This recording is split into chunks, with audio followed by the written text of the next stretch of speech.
Hello friends, तो स्वागत है आप सभी को हमारे YouTube channel students study point में।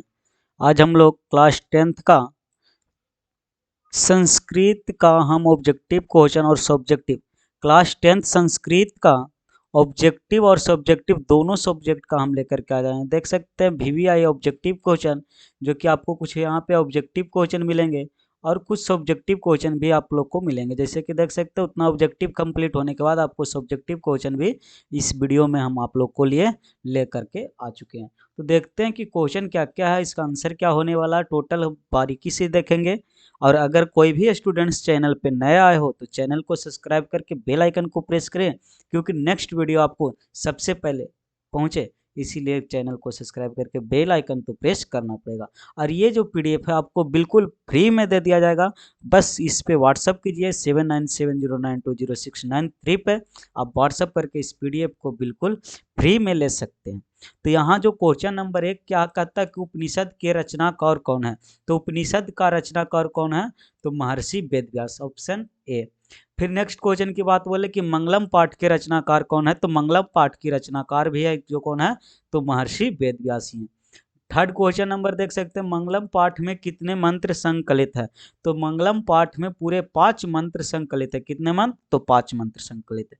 क्वेश्चन नंबर 4 की ओर बढ़ते हैं। तो क्वेश्चन नंबर 4 क्या कहता कि अणु से भी छोटा क्या होता है। तो अणु से भी छोटा की बात बोला जाए तो वो आत्मा होता है। अणु से भी छोटा क्या होता है, आत्मा होता है। किसकी जय होती है, यानी जय का मतलब कह सकते हो किसकी विजय होती है, तो हमेशा सत्य का ही जीत होता है। विजय या जय कह सकते हैं, यानी जीत जिसको कहते हैं, तो हमेशा जीत किसकी होती है, तो सत्य की हमेशा जीत होती है। फिर कहता है कि बहती नदी कहाँ मिलती है। अब नदी जब बहता है तो लास्ट में कहाँ जाके मिलता है, तो समुद्र में। बहती हुई नदी लास्ट में कहाँ जाकर मिलता है, तो समुद्र में जाकर मिलता है। फिर क्वेश्चन नंबर 7 की बात कर ले। तो जंतु का हृदय गुफी रूप सॉरी जंतु के हृदय रूपी गुफा में क्या स्थित है। तो उसके हृदय रूपी गुफा में क्या स्थित रहता है, तो तत्व स्थित रहता है। क्या रहता है, तत्व स्थित रहता है। यानी पांचों तत्व जो होता है, शरीर जो 5 तत्वों से बना रहता है, वो हृदय रूपी गुफा में समा रहता है। अब देखते हैं यहाँ जो क्वेश्चन कहता है, क्वेश्चन नंबर 8 कि ब्रह्मा यानी ब्रह्म को प्राप्त करने के विषय में अब में बताया गया। अब ब्रह्म को प्राप्त करने के लिए कौन से उपनिषद में बताया गया। और देख सकते हैं यहाँ पे 4 उपनिषद है, जिसमें से कौन से उपनिषद में ब्रह्म प्राप्त करने के विषय में बताया गया, तो वो है मुंडकोपनिषद। यानी मुंडकोपनिषद में बताया गया है कि ब्रह्म को हम कैसे प्राप्त कर सकते हैं। फिर यहाँ पे क्वेश्चन नंबर 9 देख पा रहे हैं कि 9 क्या कहता है कि देवलोक का मार्ग किससे प्राप्त होता है। तो देवलोक का मार्ग है वो किससे प्राप्त होता है, तो यहाँ जो इसका जो आंसर होगा वो सत्य होगा। यानी कि देवलोक यानी भगवान की प्राप्ति आप करना चाहते हैं, देवलोक की प्राप्ति करना चाहते हैं, तो आपको सत्य करना पड़ेगा। असत्य काम करेंगे कभी प्राप्ति नहीं होगा भगवान का, क्रोध करोगे कभी नहीं होगा मोक्ष के, तो ये सब नहीं होता, बल्कि सत्य से क्या होता, देवलोक मार्ग का प्राप्त होता। फिर नेक्स्ट क्वेश्चन की बात कर लें, क्वेश्चन नंबर 10 कहता सत्य से क्या प्राप्त होता। तो सत्य से अभी जस्ट देखे कि सत्य से क्या प्राप्त होता, तो देवलोक प्राप्त होता। नेक्स्ट क्वेश्चन की बात बोले तो कहता मृत्यु को बस में कौन कर सकता। तो विद्वान पुरुष जो है वही मृत्यु को बस में कर सकता। मृत्यु को बस में कौन कर सकता, तो विद्वान पुरुष ही मृत्यु को बस में ला सकता। फिर कहता किसका जय नहीं होता। यानी जय कहने का मतलब किसका जीत नहीं होता, तो सत्य का तो जीत होता लेकिन असत्य का जीत नहीं होता। क्या होता, असत्य का जीत नहीं होता। नहीं पूछा है तो इसका राइट आंसर क्या होगा, ऑप्शन बी। फिर कहता क्वेश्चन नंबर 13 देख पा रहे होंगे, क्वेश्चन नंबर 13 आप लोग के सामने है कि उपनिषद में किस महिमा का वर्णन किया गया। तो उपनिषद में परम पुरुष महिमा का वर्णन किया गया। किसका, परम पुरुष महिमा का वर्णन किया गया। उपनिषद की संख्या कितनी है। तो उपनिषद की संख्या की बात बोले तो टोटल 105 है। कितने हैं, 105 है। आत्मा के गूढ़ रहस्य में की किसमें व्याख्या की गई है। अब यहाँ पे फिर आया कि कौन से उपनिषद में आत्मा के गूढ़ की रहस्य को व्याख्या किया गया, तो वो है कठोर उपनिषद। क्या है, कठोर उपनिषद, इसका राइट आंसर हो जाएगा। फिर नेक्स्ट क्वेश्चन की बात कर ले तो देख सकते हैं परमात्मा की महिमा का वर्णन किसमें किया गया। तो परमात्मा की महिमा का बात बोला जाए तो यहाँ पे देख सकते हैं ऑप्शन बी, यानी ईश्वर से उपनिषद में किया गया। ठीक है, यहाँ पे देख सकते हैं क्वेश्चन नंबर 17 क्या कहता कि ज्ञानी लोग और अज्ञानी लोग में अंतर किस में बताया गया, यानी किस उपनिषद के द्वारा ज्ञानी और अज्ञानी में अंतर बताया गया। तो श्वेताश्वर उपनिषद में, क्या श्वेताश्वतर उपनिषद में बताया गया। फिर कहता सत्य का मुख किससे ढका होता। अब बता दे चांदी से कि सोना से कि हीरा से, क्या कहता। तो इसका जो राइट आंसर होगा हिरण पात्र से, हिरण्यन पात्रेन, हिरण पात्र से इसका सत्य का मुंह ढका रहता। सत्य का खजाना कहाँ है। तो अब बात बोला जाए कि सत्य का खजाना कहाँ है, तो सत्य का खजाना कहाँ मिलेगा, तो देवलोक में ही मिलेगा ना। सत्य का खजाना, क्योंकि सत्य लोग ही देवलोक में जाता है, तो सत्य का खजाना कहाँ मिलेगा, देवलोक में। तो टोटल 19 ऑब्जेक्टिव क्वेश्चन हम देख चुके हैं। अब इसकी सब्जेक्टिव क्वेश्चन की बात बोले कि इसमें सब्जेक्टिव क्वेश्चन क्या पूछता है और क्या क्या पूछा गया, जो क्वेश्चन इसमें देख सकते हैं। तो लिखा हुआ है कि उपनिषद का स्वरूप है, यानी उपनिषद का क्या स्वरूप है, पठित पाठ के आधार पर स्पष्ट करें। एग्जाम में बहुत बार पूछ चुके हैं। तो यहाँ पे देखेंगे कि उपनिषद वैदिक वाङ्मय का अभिन्न अंग है। ठीक है, इसमें दर्शन शास्त्र सिद्धांतों का प्रतिपादन किया गया। इसमें किसका प्रतिपादन किया गया है, तो दर्शन शास्त्र का। ठीक है, उपनिषद में कहता है सर्वत्र परम पुरुष परमात्मा का गुणवान किया जाता है। इसमें जो है सभी, यानी सर्वत्र का मतलब क्या होता है, सभी परम पुरुष परमात्मा का गुणवान किया गया है। और परमात्मा के द्वारा यह संसार व्याप्त और अनुशंसित है, यानी परमात्मा के द्वारा यह संसार कैसा है, व्याप्त और अनुशंसित। सत्य के प्रकाष्ठ ही ईश्वर का मूर्त रूप है, यानी कि कहता सत्य का प्रकाष्ठ ही ईश्वर का मूर्त रूप है, और ईश्वर ही सभी तपस्याओं का परम लक्ष्य है। यानी सभी तपस्याओं का परम लक्ष्य क्या होता है, कि ईश्वर को प्राप्त करना। लोग तपस्या करते हैं, बहुत सारे लोग देखते हैं कि क्या करते हैं कि चले जाते हैं जंगल में, बहुत दूर दूर चले जाते हैं, किस लिए, तपस्या के लिए, यानी तपस्या करने के लिए। तो आखिर क्यों करते हैं, तपस्या क्यों किया जाता, क्योंकि उसको उनका मेन मकसद होता, मेन लक्ष्य क्या होता, कि हम ईश्वर को प्राप्त कर सके। ईश्वर की प्राप्ति के लिए तपस्या किया जाता है, यानी कि यहाँ पे लिखा हुआ है कि ईश्वर ही सभी तपस्याओं का परम लक्ष्य होता है, यानी ईश्वर को प्राप्त करना। अब देख सकते हैं यहाँ पे क्वेश्चन क्या कहता। अब यहाँ से क्वेश्चन देखिए कि परमात्मा का स्वरूप क्या है, पठित पाठ के आधार पर लिखना। अब आत्मा, परमात्मा ने आत्मा का स्वरूप, अब आत्मा का स्वरूप क्या है, पठित पाठ के आधार पर लिखना। ये एग्जाम में बहुत ज्यादा पूछता। तो देखो लिखा है कि कठोपनिषद में आत्मा के स्वरूप का बड़ा ही अपूर्ण विश्लेषण किया गया। यानी कि आत्मा के स्वरूप का विश्लेषण कौन से उपनिषद में किया गया, तो कठोर उपनिषद में किया गया। अब इसमें कहा क्या कि आत्मा मनुष्य की हृदय रूपी गुफा में अवस्थित रहती है। एग्जाम में पूछा कि आत्मा कहाँ स्थित रहता है, तो मनुष्य के हृदय गुफी गुफा में स्थित रहता है। यहाँ से भी ऑब्जेक्टिव बनाता। और यहाँ फिर कहता कि यह अणु से भी सूक्ष्म होता है, यानी अणु, अणु से भी सूक्ष्म यानी छोटा, सूक्ष्म का मतलब होता है छोटा, यानी अणु से भी छोटा होता। और यह महान से भी महान होता है। इसमें क्या कहता कि आत्मा जो है सूक्ष्म से भी सूक्ष्म है, यानी अणु से भी सूक्ष्म है, और महान से भी महान है, यानी इसकी कोई आकार नहीं है, यानी बड़ा भी कह सकते और छोटा भी है।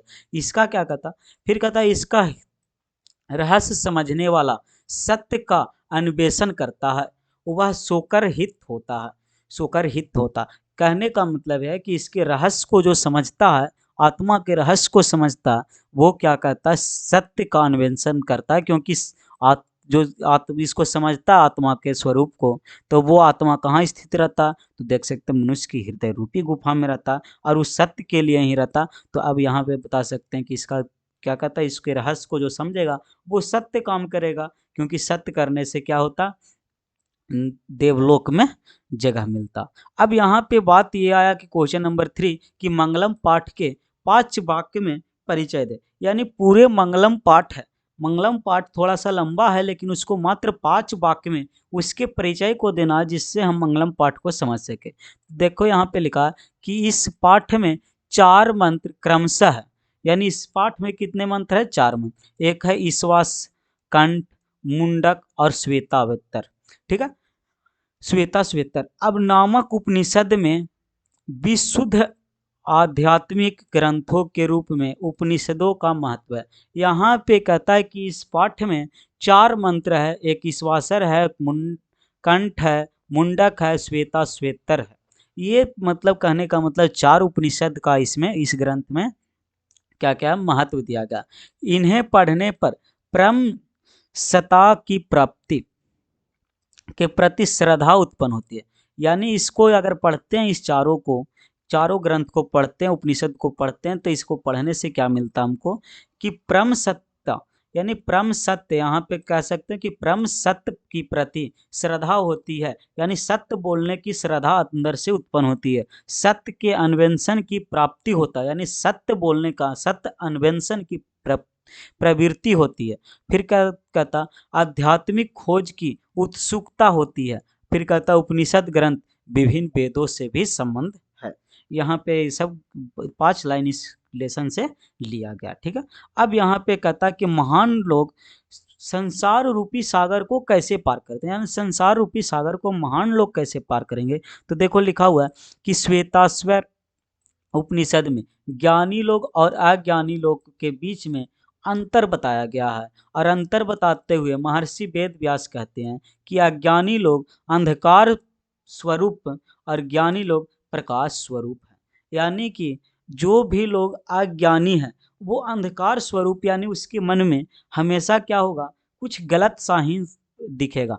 और लेकिन जो ज्ञानी पुरुष है वो हमेशा क्या सोचेगा, प्रकाश स्वरूप, यानी कुछ अच्छा ही सोचेगा। जब भी सोचेगा कुछ अच्छा सोचेगा, लेकिन बाकी जो है वो अच्छा नहीं सोचता। यहाँ पे कहता फिर महान लोग इसे समझकर मृत्यु को पार कर जाते हैं। यानी महान लोग जो होते हैं इसको समझते हैं और मृत्यु को पार कर जाते हैं, क्योंकि संसार रूपी सागर को पार करने का सबसे बढ़कर अन्य कोई रास्ता नहीं है। सबसे नहीं, यहाँ पे इससे लिखा, इससे बढ़कर अन्य कोई रास्ता नहीं है। यानी महान लोग है जो इसको मृत्यु को पार करता, और संसार रूपी सागर को पार करने के लिए इससे अलग कोई रास्ता नहीं। अंधकार स्वरूप और प्रकाश स्वरूप दो ही महर्षि वेद व्यास ने बताए हैं कि मगर जो अज्ञानी पुरुष है वो अंधकार स्वरूप होगा और जो ज्ञानी पुरुष है वो प्रकाश स्वरूप होगा। यानी कि जो ज्ञानी लोग हैं वो अपने बारे में, अपने फैमिली के बारे में, मतलब हर किसी के बारे में अपना मतलब ज्ञान स्वरूप रहेगा, तो वो मतलब प्रकाश स्वरूप रहेगा, अच्छा खासा काम कर देगा, कुछ भी करेगा तो अपने हिसाब से करेगा। लेकिन यहाँ पे क्या है, अंधकार स्वरूप का मतलब उसका कुछ भी है तो उसके दिमाग में उल्टा सीधा ही चलेगा। ठीक है, अब यहाँ पे कहता है विद्वान पुरुष ब्रह्म को किस प्रकार प्राप्त करेगा। तो विद्वान पुरुष ब्रह्म को प्राप्त करने के लिए देखो यहाँ पे क्या कहता कि मुंडकोपनिषद में महर्षि वेदव्यास का कहना, यानी मुंडकोपनिषद में दिखाए हैं महर्षि वेदव्यास ने कि जिस प्रकार बहती हुई नदियां अपने नाम अर्थात रूप और अपने व्यक्तित्व को त्याग कर समुद्र में मिल जाता। क्या कहता है कि जब बहती हुई नदी होती है तब उस नदी को जानते हैं, लेकिन अगर वो नदी समुद्र में मिल जाता तो क्या उसको बता सकते हैं कि ये पानी किस नदी का है, या फिर कभी बता सकते हैं कि इसका रूप क्या है, यानी कौन सी नदी का पानी आया, इसका व्यक्तित्व क्या है, वो कौन सा काम कर, तो ये सब बता सकते हैं। कभी भी आप चेक कर सकते हैं कि 2 गिलास में पानी लें और दोनों गिलास की पानी को अगर एक साथ मिला दिया जाए तो क्या आप उस पानी को पहचान सकते हो कि कौन सी गिलास का पानी था, नहीं ना पहचान सकते। तो सेम अगर नदी के पानी, 2-4 नदी की पानी यहाँ से जब जा रही है और एक समुद्र में जाकर ही पानी गिरती है, तो क्या इस समुद्र में कभी बता सकते हो कि कौन से पानी किस नदी से आया, नहीं बता सकते। तो इसका महर्षि वेदव्यास का कहना यही है कि जिस प्रकार बहती हुई नदी अपने नाम रूप और व्यक्तित्व को त्याग कर समुद्र में मिल जाता, उसी प्रकार महान पुरुष अपने नाम रूप और अपह को त्याग कर ब्रह्म को प्राप्त करते हैं। यानी आपको अगर ब्रह्म को प्राप्त करना है तो अपने नाम रूप और स्वरूप को, व्यक्तित्व को त्यागना पड़ता, तब जाकर के ब्रह्म का निर्माण होता। क्योंकि बहुत सारे लोग क्या होता है अपने नाम पे घमंड होते हैं, हमारा ये नाम है वो नाम है, डराता है नाम के लोग पे, अपना रूप दिखाता है कि हमें ये हैं वो हैं। तो ये सब जो होता है ना वो क्या होता है कि कभी ब्रह्म को प्राप्त नहीं कर सकता, क्योंकि वो अपने घमंड में ही चूर रहेगा, और घमंड लोग को क्या होता है कि ब्रह्म को प्राप्ति कभी नहीं हो सकता। तो महान पुरुष जो होता है वो ब्रह्म को कब प्राप्त करेंगे, जब अपने नाम रूप और अपह को त्याग करते हैं। क्वेश्चन नंबर 6 की बात बोलें तो मंगलम पाठ के आधार पर सत्य का महता पर प्रकाश डालना, यानी सत्य का महत्व पर प्रकाश डालना। तो यहाँ देख सकते हैं सत्य की महत्ता का वर्णन करते हुए महर्षि वेदव्यास कहते हैं, क्या कहते हैं कि हमेशा सत्य की ही जीत होती है, हमेशा सत्य की ही जीत होती है। हमेशा किसकी जीत होती है? सत्य की। मिथ्या कदापि नहीं जीतता है। मिथ्या कहने का मतलब होता है असत्य लोग जो होता है कभी कदापि कभी जीतता नहीं है, लेकिन भ्रम ये होता है कि असत्य बोलने वाला ही, झूठ बोलने वाला ही लोग का जीत होता, लेकिन ऐसा नहीं होता, बल्कि जीत तो होती है लेकिन लेट होती है थोड़ा, लेकिन सत्य की ही जीत लास्ट में होती है। ठीक है। सत्य से देवलोक का रास्ता प्रशस्त होता, कहने का मतलब सत्य बोलते हो तो देवलोक का रास्ता आपको बेहिचक खुल जाता है, आप देवलोक में जा सकते हैं। मोक्ष प्राप्त करने वाले ऋषि लोग सत्य को प्राप्त करने के लिए देवलोक जाते हैं। अब कहता है कि मोक्ष प्राप्त किया करने का मतलब ये हुआ जो साधु संत होता है वो सब क्या, ऋषि लोग होता, वो लोग सत्य को प्राप्त करने के लिए ही देवलोक जाते हैं। यानी देवलोक का किस लिए जाते हैं कि सत्य को प्राप्ति कर सकें, क्योंकि देवलोक सत्य का खजाना, देवलोक में ही सत्य का खजाना। अगर आप देवलोक जाते हैं तो वहाँ आपको सत्य बात ही सिखाया जाएगा, हमेशा सत्य बोलने के लिए ही सिखाया जाएगा। अब क्वेश्चन नंबर 7 की बात बोलते हैं कि मंगलम पाठ के आधार पर आत्मा की विशेषता बताना, यानी मंगलम पाठ के आधार पर आत्मा की विशेषता क्या। तो यहाँ देख सकते हैं कि मंगलम, यहाँ पे पाठ लिखाएगा, मंगलम पाठ में संकलित कठोपनिषद के लिए दिए गए मंत्र महर्षि वेदव्यास कहते हैं, यानी कि जो महत्व सॉरी क्या कहते हैं, मंगलम पाठ में संकलित है कठोपनिषद, उसके लिए क्या करते हैं, मंत्र जो दिया गया महर्षि वेदव्यास कहते हैं अपने मंत्र के माध्यम से कि प्राणियों की आत्मा हृदय रूपी गुफा में बंद है। प्राणी का यानी जीव का आत्मा जो है, मनुष्य की आत्मा जो है वो कहाँ बंद है, तो हृदय रूपी गुफा में बंद है। यह सूक्ष्म से भी सूक्ष्म और महान से भी महान होता है। एग्जाम में पूछता है सूक्ष्म से भी सूक्ष्म क्या होता है, तो आत्मा होता, और महान से महान क्या होता, तो आत्मा होता, और हृदय रूपी गुफा में क्या समा रहता, तो आत्मा ही रहता। इस आत्मा को बस में किया नहीं जा सकता, आप आत्मा को बस में कभी नहीं कर सकते हैं। होता है कि बहुत लोग कहता है कि आत्मा को बस में किया जाता है, लेकिन आत्मा को कभी बस में नहीं किया जा सकता। विद्वान लोग शोक रहित होकर परमात्मा अर्थात ईश्वर का दर्शन करते हैं, यानी कि शोक रहित होकर वो कभी दुखी नहीं होते। विद्वान लोग अपने हिसाब से अगर वो जिस प्रकार से कर्म करते हैं उस प्रकार से परमात्मा और ईश्वर की का दर्शन करते हैं। ऐसे ही कोई चाहेगा कि एक दिन पूजा कर ले या कहीं पे जा कर के मंत्र पढ़ ले, मंदिर चले जाए, तो वहाँ से ईश्वर की प्राप्ति नहीं होगा, ईश्वर का दर्शन नहीं होता। वहाँ पे सिर्फ जाकर पूजा करके आप आ सकते हैं, लेकिन ईश्वर की प्राप्ति करनी है तो आपको फुल कॉन्फिडेंस लगाना पड़ेगा, फुल कॉन्स्टेंट उसी पे लगाना पड़ेगा, पूरा फोकस करना पड़ेगा, तब जा करके ब्रह्म का प्राप्त होता, ईश्वर का प्राप्ति होता। क्वेश्चन नंबर 8 क्या कहता कि उपनिषद को आध्यात्मिक ग्रंथ क्यों कहा जाता। अब उपनिषद को आध्यात्मिक ग्रंथ भी कहा जाता, आखिर क्यों कहा जाता, तो देख सकते हैं लिखा हुआ आंसर कि उपनिषद एक आध्यात्मिक ग्रंथ है क्योंकि यह आत्मा और परमात्मा के संबंध के बारे में विस्तृत व्याख्या करता। यानी आध्यात्मिक ग्रंथ का मतलब क्या होता है, आध्यात्मिक ग्रंथ का मतलब होता है कि जिसमें आत्मा और परमात्मा के संबंध में पूरी तरह से व्याख्या किया गया, इसीलिए इस उपनिषद वाले ग्रंथ को, उपनिषद को एक आध्यात्मिक ग्रंथ भी कहते हैं। परमात्मा संपूर्ण संसार में शांति स्थापित करते हैं। परमात्मा जो है वो क्या करते हैं कि पूरे संसार में शांति स्थापित करते हैं और सभी तपस्वियों को परम लक्ष्य प्राप्त करने को प्राप्त करना ही है। और जो तपस्या करता उसका परम लक्ष्य क्या होता कि परमात्मा को प्राप्त करना। अभी जस्ट कुछ एक क्वेश्चन पीछे ही बताएं कि तपस्या क्यों लोग करता, क्योंकि वो इसलिए तपस्या करता कि परमात्मा को मतलब प्राप्त कर सके, ईश्वर को प्राप्ति हो सके, इसीलिए लोग क्या करते हैं, तपस्या करते हैं, बहुत लंबे लंबे दूर चले जाते हैं, बाबा बन जाते हैं। तो वो सब क्या होते हैं, कुछ लोग ऐसे ही बन जाते हैं, लेकिन कुछ लोग जाते हैं तपस्या करते हैं तो उनको ईश्वर की प्राप्ति होती है। जैसे भगवान बुद्ध ने किए थे, तपस्या किए बहुत दिन तक, तो उनको भगवान से क्या होता है, ईश्वर की प्राप्ति हुई थी। तो आप भी ईश्वर की प्राप्ति कर सकते हैं, बट उसके लिए पूरी तरह से करेंगे तो ये नहीं कि तपस्या पे बैठ गए या 5 मिनट के बाद कहा कि भूख लग गया तो वो अब तपस्या नहीं होता। तो अब देख सकते हैं इसमें क्वेश्चन नंबर 8 तक 8 सब्जेक्टिव क्वेश्चन लाए और टोटल 19 ऑब्जेक्टिव क्वेश्चन लाए हैं। ये लेसन 1 था संस्कृत का, यानी लेसन 1 संस्कृत का था। इससे ऑब्जेक्टिव प्लस ऑब्जेक्टिव दोनों चीज़ हम करवा चुके हैं, और इससे बहुत कम से कम 2 से 3 नंबर 4 नंबर इसी से आ जाएंगे। एक क्वेश्चन 2 मार्क्स में तो 100% आना चाहिए यहाँ से, और 2 से 3 क्वेश्चन कम से कम क्या आना चाहिए, ऑब्जेक्टिव टाइप। यानी टोटल यहाँ से इस लेसन से 5 मार्क्स तक की क्वेश्चन आ सकती है। ठीक है, तो इस वीडियो को पूरी तरह से आप देखें और समझें। ठीक है, और इस पीडीएफ को आप ले लीजिए और पीडीएफ के माध्यम से आप पढ़ लीजिए, ताकि आप लोग कभी भी ज़रूरत पड़े तो इस पीडीएफ को एक बार ओपन करके देख सकते हैं। यहाँ पे लिखा हुआ है मोबाइल नंबर, उस मोबाइल नंबर पे मैसेज कीजिए, व्हाट्सअप कर दीजिए, वहाँ से आपको क्या मिल जाएगा, पीडीएफ आपको सेंड कर दिया जाएगा। ठीक है, तो फिर और डिस्क्रिप्शन बॉक्स चेक कीजिए तो वहाँ पे आपको टेलीग्राम लिंक मिल जाएगा, व्हाट्सएप ग्रुप का लिंक मिल जाएगा, हर प्रत्येक चीज़ मिल जाएगा, वहाँ से जा कर के आप ज्वाइन भी कर सकते हैं। क्योंकि व्हाट्सएप ग्रुप, टेलीग्राम ग्रुप, ये सभी जगह पे ये पीडीएफ तुमको सेंड कर दिया जाएगा।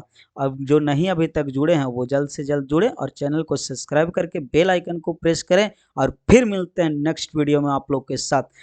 एक मतलब क्या है, पाटलिपुत्रा को लेकर के आते हैं, संस्कृत का सेकंड लेसन, और बस पर डे एक लेसन लेकर के आएंगे। 10 से 12 दिन में कंप्लीट करने वाले हैं पूरे संस्कृत को, और ऑब्जेक्टिव सब्जेक्टिव दोनों के साथ।